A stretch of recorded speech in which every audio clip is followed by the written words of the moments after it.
Winning a war and surviving the peace are two completely different things. Nobody warns you about that part. If you're new to Dad's Raw Revenge and missed part 1, where I used a 3-inch legal binder to completely dismantle my wife's toxic 17-year lie at her own catered birthday party, make sure to pause this video, head over to the description, and watch part 1 first. Trust me, you're going to want the full story for this next part. The birthday party was 3 weeks ago. The legal binder on the kitchen island, the 20 relatives frozen around a catered spread, Nancy's face draining of color like someone pulled a plug, 3 weeks ago. David and Marcy walking out the front door of Wyndham Crest Drive behind me, without looking back. It feels like a different lifetime. It also feels like yesterday. That's the specific cruelty of moments that change everything. They don't settle into the past cleanly. They just sit there in your chest, neither here nor there, while regular life keeps demanding your attention anyway. Regular life, right now, was a 2-bedroom apartment on Kimball Bridge Road, and a box of store-brand cornflakes on the counter that nobody wanted to eat. I bought them because they were $1.47 cheaper than the ones we used to get. I stood in the cereal aisle at the Publix on Windward Parkway for 4 full minutes doing that math. That's what winning looks like, apparently. Rebecca Owens moved fast after December 14th. That's what you get when your attorney used to be the judge signing the orders. She knows exactly how the machine runs because she ran it for 12 years. The emergency hearing was scheduled the week after the birthday. I sat in a Fulton County courtroom in my municipal job blazer, the one I wear to city council presentations, and watched a judge review Rebecca's filing with the unhurried efficiency of someone who has seen every version of this story and finds the math straightforward. The income disparity, the premarital asset documentation, the custody history, every school run, every practice, every recital, every half-block drop-off I never argued about, all of it documented in Rebecca's filing with the kind of organized precision that makes opposing attorneys go quiet. The judge signed the order without drama. $2,500 a month. Automatic income shares draft directly from Nancy's account. First Friday of every month. Without her permission. Without her cooperation. Without any further input from Nancy Froman whatsoever. I should have felt something significant in that courtroom. Relief, maybe. Satisfaction. Something cinematic. Mostly I just thought about whether I'd left the slow cooker on. Here's what nobody puts in the victory speech. 2 teenagers came home with me that night. Real teenagers. Not the idea of teenagers. Actual 16 and 13-year-olds with complicated feelings and Instagram accounts and very specific opinions about cereal brands. David and Marcy knew the truth now. They'd heard every word in that kitchen on December 14th. The wire transfer. The deed. The 17 years of financial architecture their father had been quietly maintaining while their mother performed wealth for an audience. It rewired something in them. I saw it happen in real time. The shift in their faces when they walked out behind me, when they got in the Pilot, when we drove north on GA 400 toward an apartment they'd never seen. But here's the thing about rewiring. It doesn't happen cleanly. It happens in stages. And the first stage looked a lot less like gratitude and a lot more like grief. David stopped talking much. Not the comfortable silence of the baseball drive home. A different kind. The sealed-off, processing kind. He'd come home from school, drop his bag by the door, eat whatever I made, and disappear into the room he now shared square footage with his sister, through a thin wall. Marcy was quieter in a different way, observant, measuring. She'd look around the apartment with an expression I recognized because I'd seen it on her mother's face 100 times, calculating the distance between what was and what is. I watched my daughter measure my apartment against her old bedroom, and I felt it somewhere specific in my chest that I don't have a precise word for. The Whole Foods runs were gone. The North Point Parkway grocery hauls, the $8 sparkling water in the glass bottles, the imported cheese and the $70 olive oil. Gone. I shopped at Publix now, with a list on a budget. Real math. Real choices. David's travel baseball friends noticed things. Kids always do. The gear, the brands, which parent drives which car to Saturday practice. He never said anything to me directly about it. He didn't have to. I watched my son's jaw set differently every time I pulled the Pilot into a parking lot full of Escalades and Audis and a Mercedes GLE that looked exactly like the one his mother used to drive. I sat with that. I didn't fix it. Some things you have to let sit. 3 weeks in, on a Tuesday night when the apartment was quiet and both kids were supposedly asleep, I lay on my back in the dark staring at the popcorn ceiling. Water stain in the far corner, nothing like the smooth ceilings on Wyndham Crest. And I let the question come that I'd been holding at arm's length since December 14th. Did I blow up my children's stability just to prove a point? It sat there in the dark with me. Heavy. Honest. The kind of question that doesn't have a clean answer at 1 a.m. on a Tuesday. I thought about David eating store-brand cereal with the energy of a teenager performing tolerance. I thought about Marcy measuring the apartment with her mother's eyes. I thought about the mortgage, the property taxes, the HOA fees, the health insurance, all of it for 12 years, absorbed quietly so Nancy could live like a woman with no overhead. I thought about a sandwich, and I thought, was destroying the illusion worth what it cost them? I didn't have the answer. Not that night. I got up, drank a glass of water, and went back to bed. Some ceilings don't give you anything useful. You just have to wait for morning. Morning came. Then another. Then several more. And slowly, unevenly, in the way that real things actually happen. Not dramatically, not cinematically, but in small, unremarkable moments. Something started to shift. The Marcy moment arrived first. We were unpacking the last kitchen box on a Saturday afternoon. The one that had been sitting in the corner for 2 weeks because it only had secondary stuff in it. The extra glasses and the backup dishes that weren't essential, but still needed a home. She was helping without being asked, which was new. Handing me things. Not talking. The comfortable adjacent silence of someone who is thinking about something large and hasn't found the words yet. Then a glass slipped, hit the tile, shattered. She looked at the pieces on the floor. And then Marcy, my 13-year-old daughter who had inherited her mother's composure and her grandmother Sandra's stubborn chin, burst into tears. Not about the glass. I knew immediately. A father knows. She was crying about the choir showcase in Johns Creek, the one where she told me to move back 4 rows so her friends wouldn't see me sitting too close. She was crying about every time she'd accepted her mother's framing of me as something lesser and acted accordingly. The eye rolls, the embarrassed distances, the look that said, "Please don't come over here," while I stood in the back of every room she was in, and clapped louder than anyone. It was all coming out through a broken glass on a Saturday afternoon. I didn't say anything, didn't lecture, didn't offer a single word about being right or her being wrong, or the things she owed me. I got the broom. I swept up the glass. Then I put the broom against the wall, and I hugged my daughter in the middle of the kitchen floor. Completely silent, completely without conditions for as long as she needed. That was enough. That was the whole thing. Sometimes that's all there is to do. David's moment came on a Saturday night 2 weeks later southbound on I-75, after a practice at the Alpharetta complex off Haynesbridge Road. Dark highway, low radio, my gas station coffee in the cup holder going cold the way it always did. He spoke without being asked, which for a 16-year-old boy processing something large might as well be a miracle. Mom told me if I didn't look like the other rich kids, the scouts wouldn't take me seriously, he said, still looking out the window. I thought I was protecting my future dad. I didn't know. Not crying, confessing. I heard the difference. I kept my eyes on the highway. Georgia pines sliding past on both sides. Your future is built on your swing, buddy, I said, not your mother's credit card. He nodded once, looked back out the window. We drove the rest of the way home without another word. But the silence was different this time. Easier. The specific ease of two people who have found the same footing after a long time on uneven ground. I pulled into the Kimball Bridge Road parking lot and sat in the Pilot for a second after he got out. We were going to be okay. Not immediately, not cleanly, but we were going to be okay. I had no idea what was already coming toward us from Buckhead, but Nancy Froman had made some phone calls, and the woman she hired to make them back didn't do quiet, not even close. There are 2 kinds of people who walk into a glass and marble Buckhead high-rise. The ones who belong there, and the ones who've already won before they sit down. The summons arrived on a Thursday, not a phone call, not a text, a formal legal summons, hand-delivered to my office on Haynesbridge Road by a courier who asked for my signature with the practiced blankness of someone who does this all day and has learned not to make eye contact. I signed, took the envelope, set it on my desk next to my county water rehabilitation spreadsheet and my cold coffee.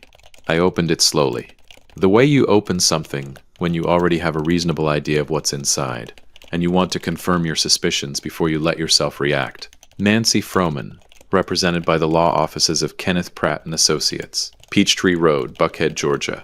Counter petition, Friday afternoon, 2 o'clock. I read the whole thing twice. Then I called Rebecca Owens. She picked up on the second ring. Kenneth Pratt, she said, before I finished telling her the firm name. Buckhead Boutique. Aggressive intake. High billing rate. Likes to open with volume. Should I be worried? I asked. A pause that lasted exactly long enough to tell me she was choosing her words. Cliff, she said, I wrote half the case law Kenneth Pratt is going to try to use against you. No, you should not be worried. But I want you in my office tomorrow morning before you walk into that building. I was there at 8 a.m. Rebecca walked me through what was coming with the calm efficiency of a surgeon explaining a procedure she has performed several hundred times. Nancy's legal team would attack on 3 fronts simultaneously: the house deed, the escrow equity, and the custody arrangement, relying on the financial pressure of prolonged litigation to make Cliff's municipal salary the deciding factor. The strategy wasn't legal strength, it was economic terror. They're betting you can't afford the fight, Rebecca said, sliding a folder across her desk. So we're going to show them very quickly that there is no fight, just a wall. She handed me a single document, told me to read the highlighted section. I read it. I looked up at her. That's airtight, I said. Like a submarine, she said. Walk in there, let them perform, and when you're ready, say exactly what we discussed. Nothing more. I drove south on GA 400 Friday afternoon in my work blazer. The municipal job won. Past the perimeter and into Buckhead, where the buildings get taller and the parking gets more expensive, and everyone in the lobby looks like they've recently been on a Forbes list or are actively trying to get on one. The high-rise off Peachtree Road was exactly what I expected. Glass exterior. Marble lobby floors that reflected the overhead lighting like a show home. A receptionist who smiled at me with the specific warmth of someone trained to make visitors feel both welcome and slightly outclassed simultaneously. She took my name, asked me to wait. I sat in a leather chair that probably cost more than my first semester of college and looked at a piece of abstract art on the wall that looked like someone had spilled something expensive, and called it intentional.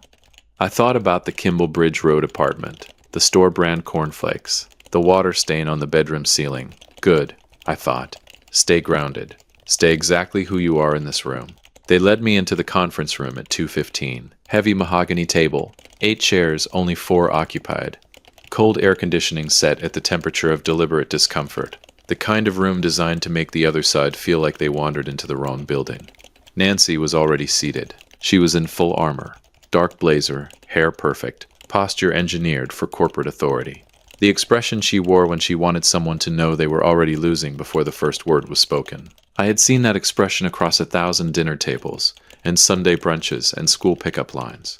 It had stopped working on me somewhere around year 12 of our marriage. Her attorney sat to her left.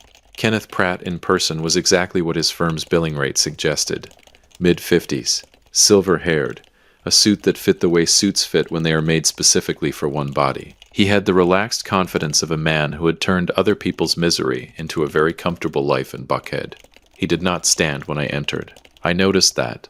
I sat down across from them, set my folder on the mahogany table, and waited. Pratt opened a leather portfolio, slid a document across the table with the precise, deliberate motion of someone who has rehearsed the gesture. The counter petition landed in front of me with a thud that was slightly too theatrical to be accidental. Here we go. He opened without pleasantries. The house deed, he explained, was obtained under financial duress. Nancy had been in a vulnerable emotional state when she signed.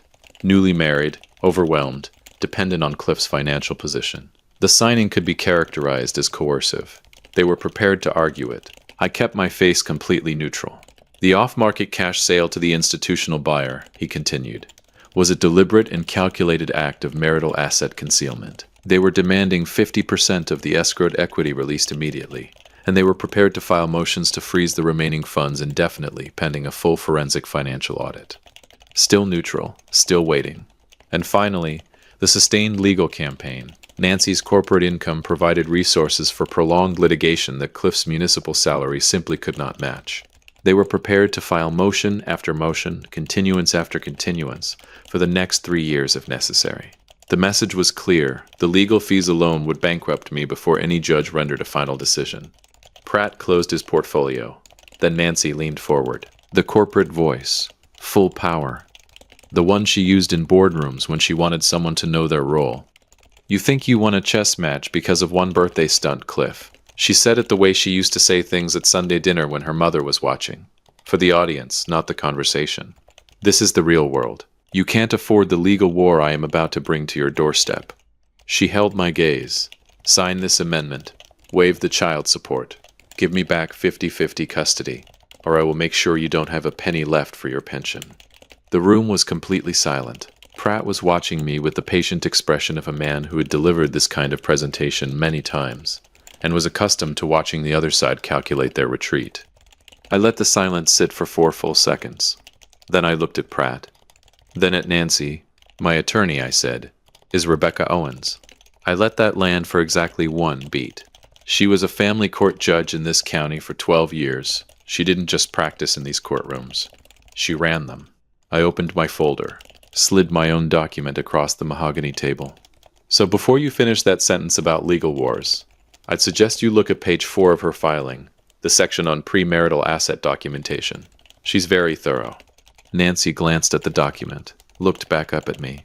Do you really think, I said, she didn't anticipate buckhead bully tactics? I leaned back in the chair. File the motion, Nancy.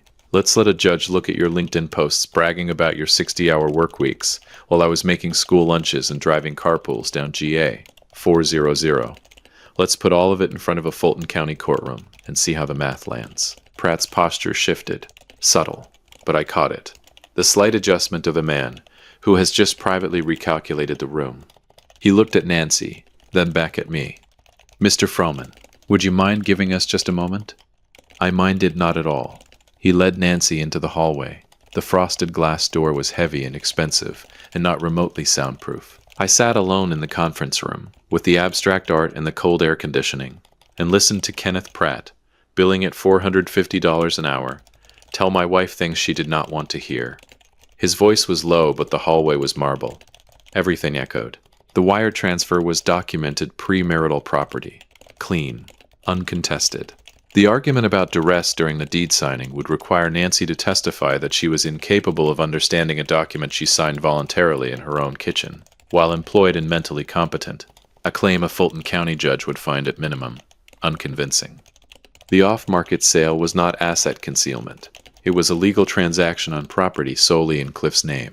The forensic audit threat would cost Nancy as much to pursue as it would cost Cliff to defend, and it would turn up nothing actionable. And the custody history, 17 years of documented primary caregiving, school records, medical appointment records, extracurricular transportation logs, was a wall, a clean, documented, thoroughly sourced wall that their counter-petition had no mechanism to scale.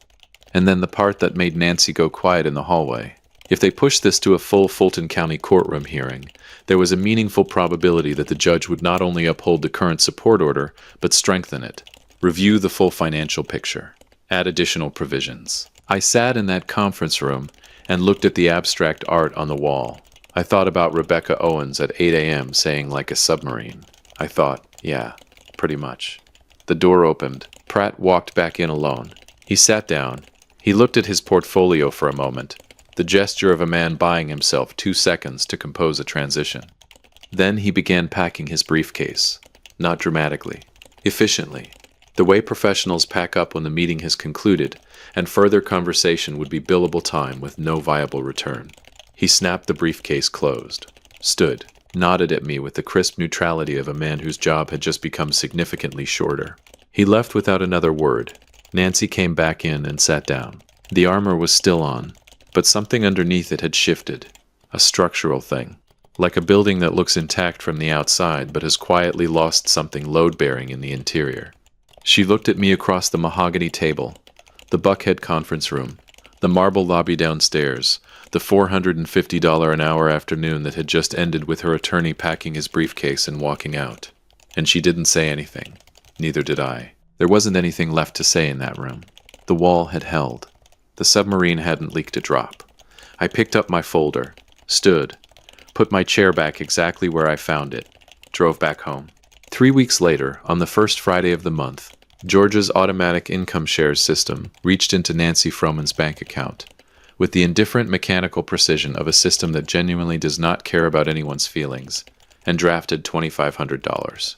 No warning, no negotiation, no courtesy call, just math.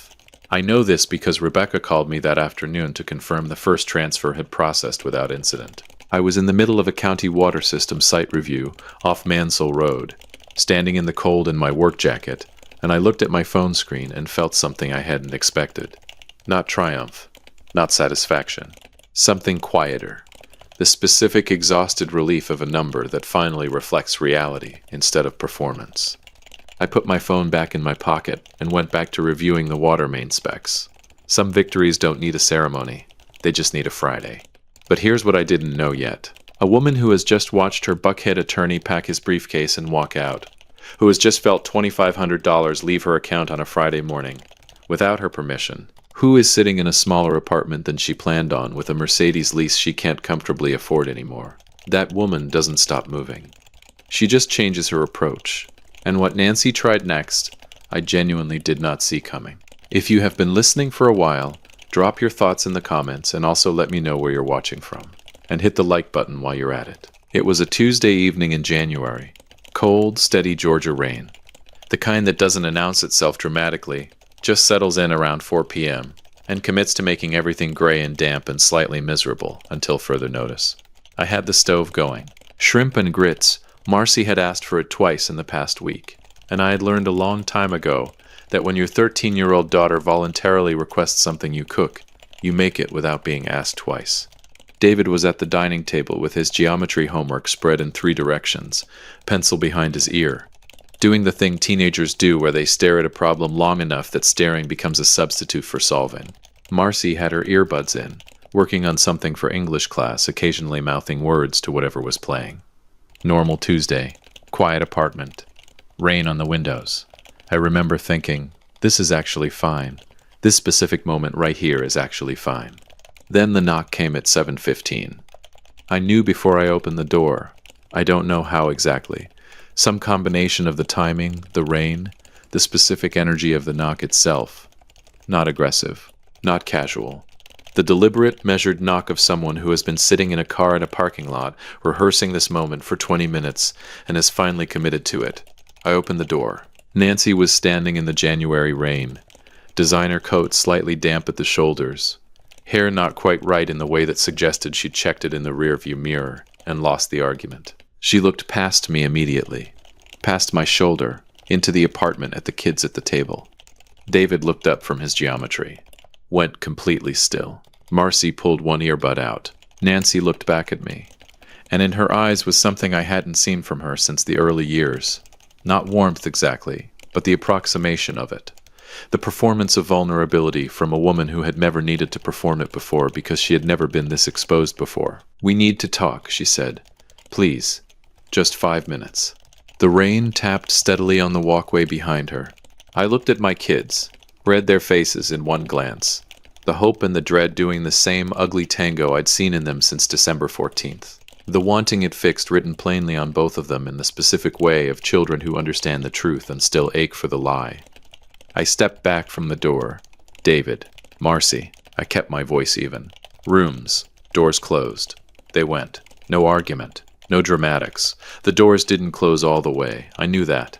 I chose not to address it. Some things apparent lets happen. Nancy came in out of the rain. Sat at the kitchen table. The modest one. 4 chairs. Nothing like the extended dining room table on Wyndham Crest that seated 10 comfortably. She set her bag on the floor and folded her hands on the tabletop and looked around the apartment with an expression she was working hard to keep neutral.